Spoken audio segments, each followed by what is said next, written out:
Berkibarlah bendera negeriku, berkibarlah engkau di dadaku, tunjukkanlah kepada dunia semangatmu yang panas membara.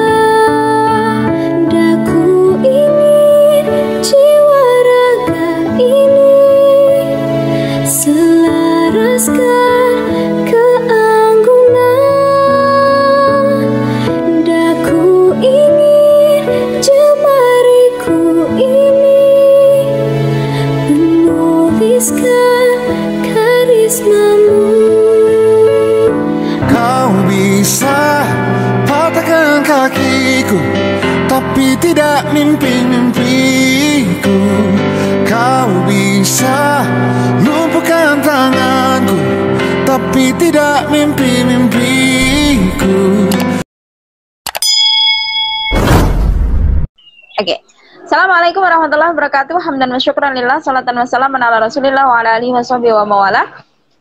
Apa kabar semuanya teman-teman Bincang Faidah? Alhamdulillah pada kesempatan yang penuh berbahagia ini kita masih diberi kesempatan untuk bertemu kembali di acara Bincang Faidah yang hari ini telah hadir bersama kita seseorang yang luar biasa. Dia adalah Laila yang nanti kita akan berkenalan lebih lanjut kepada dia.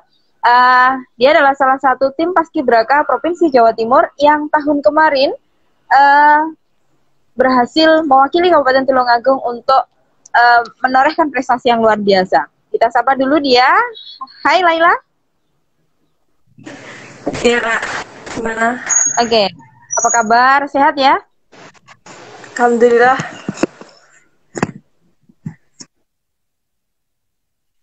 Oke. Laila, ini kan spesial untuk menyambut kemerdekaan Republik Indonesia yang ke-75. Ini adalah usia yang tidak muda lagi, karena hari ini kita akan besok terutama kita akan memperingati 17 Agustus Hari Kemerdekaan Indonesia. Nah, ini mengulang kembali 1 tahun yang lalu bahwa Laila sudah terpilih untuk mewakili Kabupaten Tulungagung di Provinsi Jawa Timur untuk menjadi tim Paskibraka Provinsi Jawa Timur. Ini kemarin ceritanya bagaimana, terus kemudian pengalaman-pengalaman yang luar biasa yang nanti akan disampaikan oleh Laila kepada teman-teman. Mudah-mudahan bisa menjadi contoh yang luar biasa bagi adik-adik ataupun teman-temannya semuanya. Ya.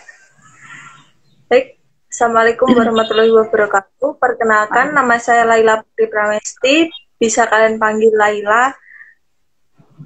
Saya dari SMA Negeri 1 Gondang, Tulungagung. Ya Kak, dulu itu awal bergabung di Paskibraka itu Paskibraka sekolah. Dulu itu Paskibraka mengadakan lomba-lomba itu kan sampai kalau lomba itu nggak kenal waktu gitu Kak. Setelah sekolah sampai jam 7 sampai jam 4, lalu latihan paskib sampai jam 6. Nah, itu ada proses yang dibilang sulit ya, sulit, dibilang enggak ya nggak dibolehkan sama orang tua ikut paskib, soalnya menyita banyak waktu. Orang tua lebih memilih disuruh ke voli gitu, ke olahraga. Nah, di situ paskib itu nggak dibolehin sama orang tua. Paskib itu kayak nyolong-nyolong gitu. Waktunya paskib. Setelah itu saya jalani hampir 1 tahun sekolah paskib polis. Soalnya dulu kan kalau di voli saya di klub toh Kak. Jadi tiap hari latihan voli. Terus ada seleksi Paskibraka Kabupaten awalnya. Dari Paskibraka Kabupaten, alhamdulillah saya lolos juga. Lalu diambil 5 besar untuk ke provinsi. Nggak punya cita-cita untuk ke paskib provinsi udah di kabupaten udah alhamdulillah Sudah. nggak punya ya nggak punya bayangan di paskibraka provinsi itu nggak pernah. Terus waktu aku tuh kok saya baris akhir sendiri tuh kok dipilih gitu, aku juga gak paham dipilih kak disendiriin gitu loh kak. Tuh lalu ternyata dipilih di kandidat paskibraka provinsi itu awalnya dibimbing harus bisa bahasa Inggris. Harus bisa bahasa Inggris kan provinsi. Baiknya aku nggak bisa bahasa Inggris. Semua gitu nggak ada yang bisa bahasa Inggris gitu kak. Ya, terus. Akhirnya kemampuan apa gak terdorong gitu kak, kan dimarahin kalau nggak bisa, kamu itu gimana sih ini gitu kak, tes mental gitu. Akhirnya aku kak bilang nggak bisa ya harus bisa, akhirnya juga dikit-dikit gitu. Berangkat sih itu tanggal April, tanggal berapa lupa, awal kayaknya kak. Itu April berangkat ke Surabaya, seleksi di sana. Awalnya juga waktu di Tulungagung itu seharusnya kan kayak berlomba-lomba itu kak dari sekolah lain berlomba-lomba di paskib provinsi. Nah itu tahun saya itu menurut saya tahun yang kayak kompak gitu loh kak, kayak nggak mirip udah sopo sing wakil nek kono alhamdulillah wes bah gitu. Dan saya bilang nggak ada persaingan. Kalau tahun dulu kan persaingan loh kak. Aku harus ke sana lah. Tahun saya tuh nggak ada yang itu, nggak ada yang kayak punya ambisi ke sana itu. Ada perwakilan dari salah satu kita, alhamdulillah. Kita jalani seleksi juga harus lari bertiga. Itu dari ada Kak Dea sama Kak Nafis itu. Nah, itu yang lolos Kak Dea sama saya lah. Dia lolos yang kandidat nasional itu Kak, paskibraka nasional itu. Nah, Jawa Timur. Sekarang dia di nasional, tahu toh Kak yang di pos itu? Iya, yang dia kemarin saya mencoba menghubungi, ternyata memang tidak bisa, ini ya sudah tidak bisa dihubungi lagi kalau misalnya kondisi memang karantina kayak gini ya. Ya, ada pengibaran lagi soalnya alhamdulillah ada ditunjuk lagi. Itu saya di paskibraka Jawa Timur just udah nggak ada. Lah modelmu no. Ada teman juga yang bilang modelmu paskib Jawa Timur gitu. Iya. Dan memang saya bercanda gitu sama teman-teman. Modelmu kan kok Timur gitu. Banyak juga yang bilang gitu. Lah ngecak ngono. Udah ada terus kalah ya memang iya kan. Kalau misalnya yang namanya prestasi juga mungkin kadang orang kan mikir kok bisa sih tapi kan ya memang tim seleksi ini kan juga selektif juga ketika memilih dari siapa saja yang berhak untuk berangkat ke Provinsi Jawa Timur, karena memang ini tidak hanya disaksikan oleh orang sekabupaten tetapi seprovinsi Jawa Timur kan begitu. Nah, kalau misalnya tadi disampaikan bahwa kalau untuk menjadi tim paskib ini ada satu syarat yang harus dipenuhi, diantaranya harus mampu untuk berbahasa Inggris kan begitu. Nah, ini dari tim, ya memang ini dari tim seleksi untuk bahasa Inggrisnya ini dari kabupaten, terus kemudian provinsi untuk menuju ke tingkat nasional, ini semuanya harus ada poin-poin kemahiran dalam bahasa Inggris ini. Iya, harus ada kayak nilai plusnya gitu, harus bisa bahasa Inggris itu nilai plus kak. Jadi kalau nggak bisa bahasa Inggris ya udah gitu. Ya nggak apa-apa. Nilai gitu loh. Kan kalau pun Inggris kan ada nilai. Jadi kalau itu udah semua itu di kayak terus tapi juga hasilnya ada gitu kak, dia itu kak, dan kita bisa kesana. Kalau misalnya ini kan untuk menuju ke tim Paskib ini kan mungkin ada syarat khusus.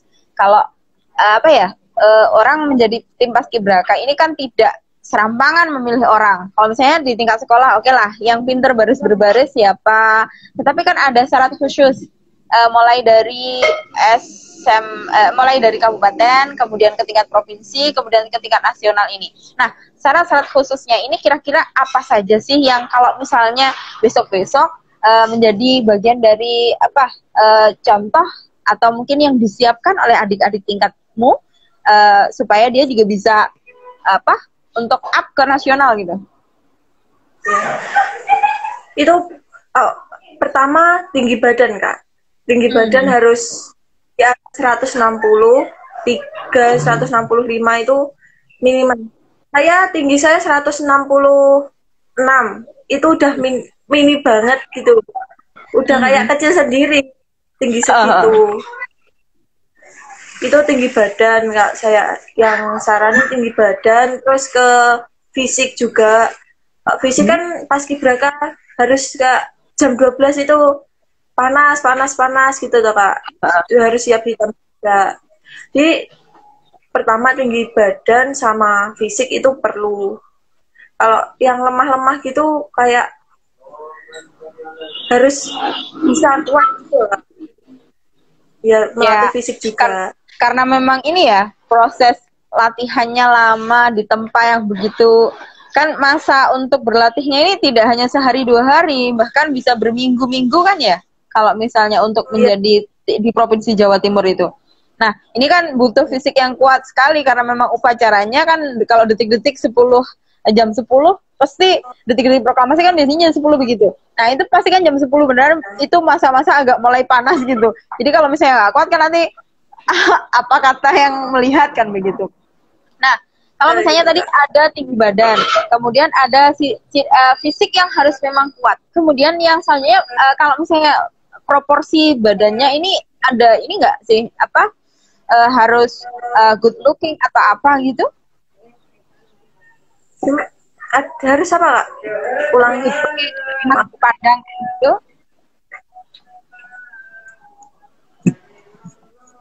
Harus apa? Harus soalnya good looking.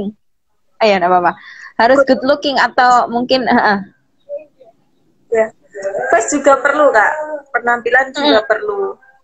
Kayak ya itu good looking. Oh, ya juga masuk, Kak, itu. Kalau enggak kan juga bisa ke kayak masa kita ngirim perwakilan jelek kan nggak mungkin, nggak gitu. Ya, berarti ada poin. Ya. Nggak harus. Nah, kemudian kayak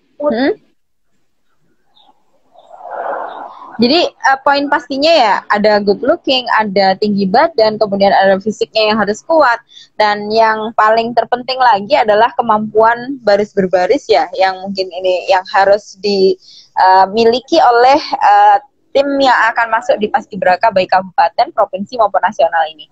Nah, kemudian ini kalau kemarin pas pengalaman yang di Provinsi Jawa Timur ini dari total yang jadi tim Paskib ada berapa? 83 anak, 80-an gitu. Iya. Luar biasa banyaknya. Ya. Kalau di kabupaten sekitar 80-an gitu, Kak. Soalnya kan dibagi 17, 8, 45. Kalau di Provinsi Jawa Timur itu kayak perwakilan dari kota-kota yang ada di Jawa Timur, perwakilan 1 putra 1 putri. Ya. Oh, berarti kemarin yang mewakili provinsi yang mewakili Kabupaten Tulungagung ada Laila sama siapa yang satunya? Trio sama Bang Trio. Oh, Bang Trio. Sekarang udah lulus ya? Ya udah, Kak. Udah lulus. Iya. Tahun ini. Kalau Laila kelas 12 ini? Iya, kelas 12. Iya, sukses. Nah, kemudian Laila, kalau misalnya bagaimana perasaan Laila ketika diumumkan menjadi tim Paskibraka Provinsi Jawa Timur ini, perasaannya yang kemarin gimana gitu? agak-agak nyangka Kak, nggak percaya gitu. Loh, aku kok iso? Ada batin bilang gitu, batin. Terus juga ayo yang ayah awalnya nggak diperbolehin, itu langsung diperbolehin Kak, langsung dukung gitu. Awalnya dulu kayak latihan pas itu kok nyalon-nyalon gitu Kak, nggak boleh gitu. Terus akhirnya gitu. Terus juga ada banget ayah orang tua itu diundang ke Gerhadi itu ketemu Bu Kofifa. Ayah juga alhamdulillah gitu. Kak ada bangga gitu Kak. Ya. Nah, ini kalau misalnya tadi disampaikan berarti ada 80 ya dari tim yang di Provinsi Jawa Timur yang untuk tim pengibar dan sebagainya itu semuanya tim paskibrakanya ada 80 orang yang di Provinsi Jawa Timur. Sekitar segitu Pak. Ya. Terus Laila di bagian apa kemarin pas di Provinsi Jawa Timur ini? Saya di pasukan 45 Kak. Soalnya kan pendek sendiri gitu.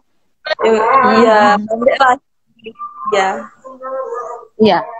Nah, ini Laila, selama setelah pengumuman ini mulai latihan dibawa ke Surabaya di Provinsi Jawa Timur ini berapa lama butuh waktu latihannya ini?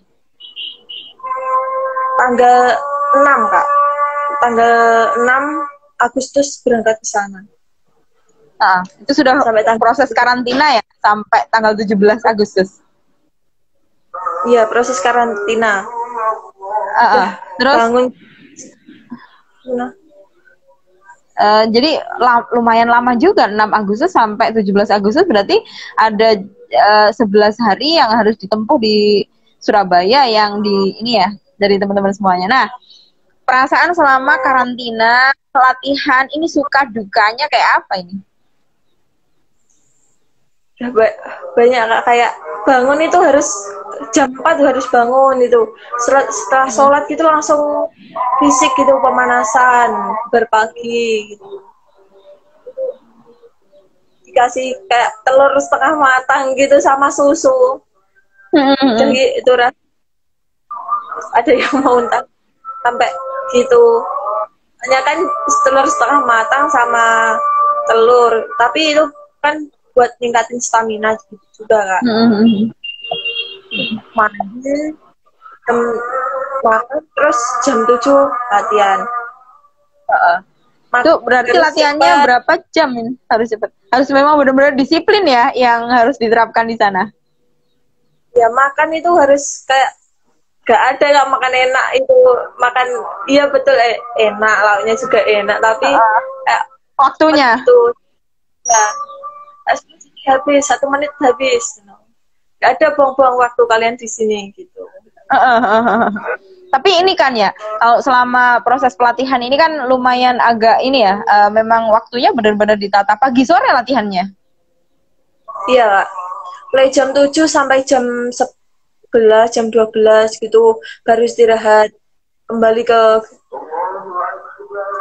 karantina itu, tempat karantina itu. Terus jam 1 mulai sampai maghrib gitu.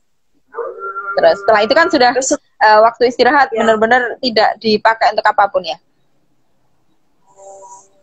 Ada waktu 1 jam itu buat terserah gitu Kak. Buat tidur atau buat main terserah. Tapi kalau buat tidur itu pernah udah satu kamar itu kayak capek semua itu Kak. Capek semua, terus juga kayak mau jagongan gitu kan sama teman-teman dari kabupaten lain. Nah, itu kayak ketiduran gitu Kak. Jadi terus kumpulin satu kamar belum ada semua. Jadi kayak dihukum satu kamar. Kak, harus dihukum jongkok berdiri, udah merayap sana sini. Tahu nggak waktu berharga tuh. Ini ya. Jadi kalau nggak ada waktu buat setelah 1 kali itu udah nggak berani tidur lagi, wes capek kayak apa nggak berani tidur. Biasanya dipakai buat nyuci. Iya, iya. Ya memang ini ya, disiplin waktu, disiplin apapun semuanya memang diterapkan di sana. Tetapi setelah selesai menjadi tim Paskibraka 2019 kemarin, kira-kira apa yang dirasakan Laila sekarang? Kayak lebih disiplin lagi atau apa gitu? Kayak ya awalnya kayak ngulang itu sakit atau susah, tapi kalau enggak ingin ngulang tapi kayak walah soroneh kayak gitu. Tapi juga ngulang, ingin ngulang kejadian itu. Udah kayak gini dah, kangen berjuang lah kak. Kayak di rumah opo iki gitu 17-an di rumah. Iya. Iya, selama di sana kan pasti kangen rumah ya, kangen orang tua begitu. Pasti juga pernah nangis juga kayak? Iya, satu kamar nangis semua. Nangis waktu Hamin 3 hari itu disuruh telepon orang tua, tapi waktunya cuma 1 menit kak. Sampai 1 menit itu belum bilang, keburu nangisnya dulu. Padahal mau dikasih waktu sampai undangan orang tua diundang ke Surabaya itu. Ya, Masya Allah. Ini ya benar-benar kayak rindunya benar-benar luar biasa, yang benar-benar ditahan berapa lama ini, kurang lebih 11 hari untuk tidak berkumpul dan tidak. Biasanya kan kalau di rumah sudah ketemu sama ibu bapak, ketemu sama saudara-saudara yang lainnya gitu. Tapi ketika di sana kan ya Allah ternyata jauh juga. Nah, selama proses karantina, selama proses menjadi tim Paskibraka Provinsi Jawa Timur, ada sisi rasa kebanggaan tersendiri untuk berbuat untuk Indonesia gitu, untuk menjadi generasi-generasi penerus yang luar biasa yang ini alhamdulillah saya bisa berbuat seperti ini. Ada rasa-rasa apa bagaimana begitu, Laila? Juga ada rasa alhamdulillah punya kesempatan mengabdi ke negara, tapi juga cuma 1 kali gitu. Cuma 1 kali dimanfaatkan.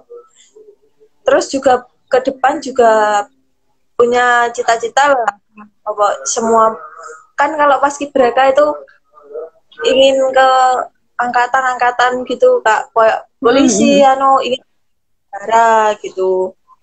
Nah itu ada pemikirannya sendiri. Oke.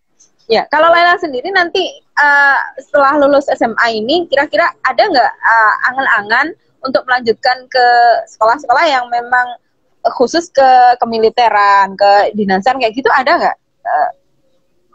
Kalau itu juga ada keinginan gitu, juga ada. Saya inginnya ke tentara, tapi nggak tahu udah sama ibu juga disuruh, sama ayah disuruh ke arah situ, tapi sama ibu disuruh, kamu itu lo cewek, kuliah kuliah gitu. Jadi masih mamang lah kak, kelas 3, tapi masih bingung sama pemikiran.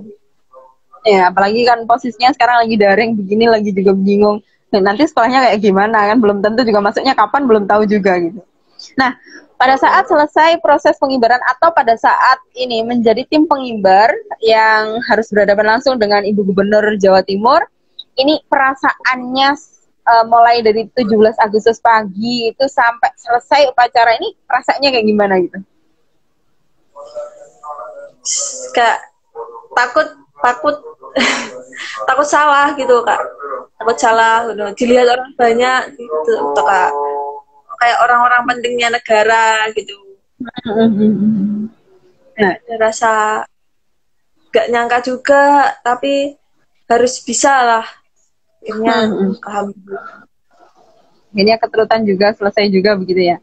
Nah, setelah selesai, kira-kira prosesnya yang dilakukan ini ya, ketika sudah selesai pengibaran bendera, terus selesai untuk proses semuanya itu, perasaannya gimana? Kalau misalnya orang tua pun sendiri bagaimana begitu?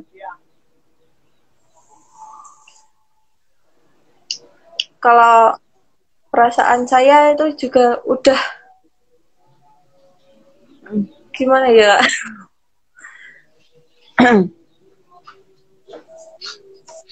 Saya udah kayak tanggungan itu udah selesai gitu, udah nggak mikir lagi. udah nggak mikir lagi tanggungan. Kan itu kayak itu tuh kayak baik harus bisa sama itu. Selesai upacara pasti ini ya, haru, nangis, luar biasa gitu pastinya. Udah agak mau pulang. Dulu waktu di pas tengah-tengah perjalanan itu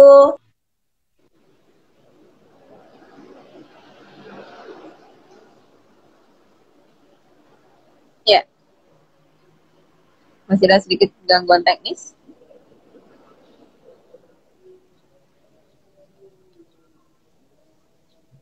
Ya, gimana? Tadi agak terpotong begitu. Pas ini apa ya? Harunya luar biasanya begitu yang dirasakan oleh Laila sendiri gimana?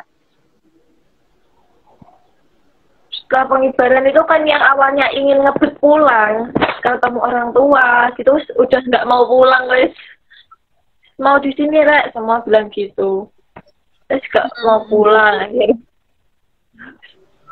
Reuni kalau tahun 2020 pengibaran ke situ lagi gitu.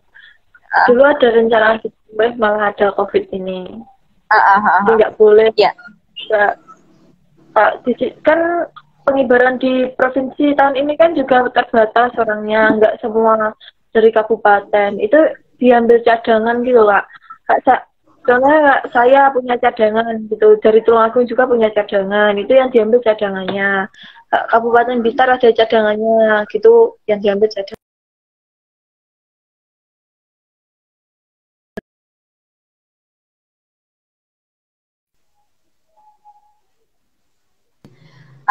Berarti jadi posisinya iya, ini yang terrekrut di tingkat nasional ini berarti kan berarti hari ini Dea lagi ini ya, berarti seangkatan sama Laila kan Deanya?